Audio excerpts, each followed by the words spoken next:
அனைவருக்குமே வணக்கம்.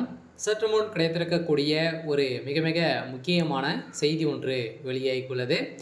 திமுகவின் ஆலமரம் சரிந்தது, போலீஸ் குவிப்பு, இது மாதிரி செய்திகள் வெளியாயிருக்கு. இப்போ பார்த்தீங்கன்னா திமுகவுடைய ஆலமரமாக இருக்கக்கூடியவர் தான் முதல்வர் ஸ்டாலின் அவர்கள். முதல்வர் ஸ்டாலின் அவர்கள் அதிரடியாக சமீப காலத்திலேருந்தே திமுகவுடைய தலைமையகத்தில் செயலகத்திலேருந்து பார்த்தீங்கன்னா திமுகவுக்கு நிறைய எதிர்ப்புகள் மக்களுக்கிட்ட இருந்து பார்த்தீங்கன்னா நிறைய எதிர்ப்புகள் வந்திருக்கு.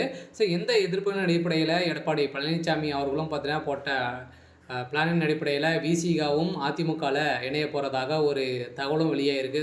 விசிகா அவர்கள் பார்த்தீங்கன்னா திமுகவில் எக்ஸ்ட்ராக இடங்களை கேட்டுட்டு வரும் நிலையில் திமுக இதற்கு எதிர்ப்புகள் கொடுத்துருக்காங்க. இந்த நிலையிலும் அதே மாதிரி இப்போ அதிரடியாக திமுகவுடைய ஆலமரம் சரியக்கூடிய விதத்தில் இப்போ அஜித்குமாரோடைய கொலை வழக்கில் அதிரடியாக திமுகவுடைய தலைமையகம் வசமாக சிக்கி கொண்டு இருக்காங்க. இதெல்லாம் பார்த்தீங்கன்னா 100 கோடிக்கு மேலே பார்த்தீங்கன்னா பணங்களை இதற்கு வாங்கியிருக்காங்க. இப்போ பார்த்தீங்கன்னா அதிரடியாக 10 கோடிக்கு மேலே பார்த்தீங்கன்னா இந்த திமுகவுடைய தலைமையகத்துக்கு இந்த வழக்கை மறைப்பதற்காக சொல்லியிருக்காங்க. இதன் அடிப்படையில் இப்போ முதல்வர் ஸ்டாலின் அவர்கள் பார்த்தீங்கன்னா சதுரடியாக நீதிபதி ஒரு 200 கோடிக்கு பேரம் பேசி இப்போ வசமாக சிக்கி கொண்டு இருக்காரு.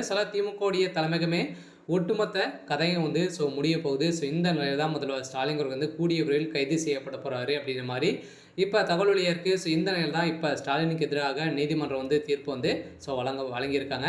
இதை பற்றி இந்த வீடியோவில் நம்ம முழுமையாக பார்க்கலாம். அதுக்கு முன்னாடி நம்ம சேனலுக்கு இப்போ தான் நீங்கள் முதல் முறையாக வந்திருக்கீங்க அப்படின்னா மறக்காமல் நம்மளுடைய சேனலை சப்ஸ்கிரைப் பண்ணி சப்போர்ட் பண்ணுங்கள். வாங்க வீடியோக்குள்ளே போகலாம்.